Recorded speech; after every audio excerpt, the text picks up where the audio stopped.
శ్రీమాత్రే నమః. శ్రీ గురుభ్యో నమః.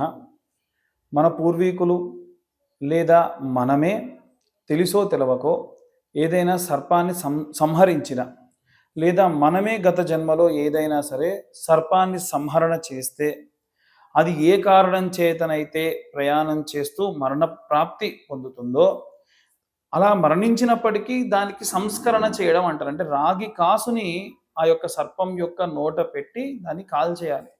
అలా చేయని పక్షంలో విశేషమైనటువంటి దోషం ఆపాదించబడి ఆ జన్మ కాకుండా మళ్ళీ జన్మెత్తి అది ఏ కారణం చేతనైతే వెళ్ళి ఆ యొక్క మరణం పొందిందో అదే కారణం చేత ఈ జన్మంతా కూడా ఇబ్బంది పడుతూ ఉంటారు.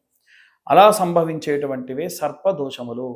వారి కోసం ప్రతి నెల 3వ మంగళవారం విశేషంగా సర్ప సంస్కరణ అనేటువంటి పూజాది క్రతువులు నిర్వహించడం జరుగుతుంది. ఈ పూజాది క్రతువుల్లో నవనాగులని ఆవాహన చేసి ప్రతి సర్పంకి కూడా రాగి కాసు నోట పెట్టి లేదా రాగి రేకును నోట పెట్టి వాటిని హోమంలో వారి చేత్తో ఆ సర్పానికి సంబంధించిన గాయత్రి చెప్పి సమర్పించడం జరుగుతుంది.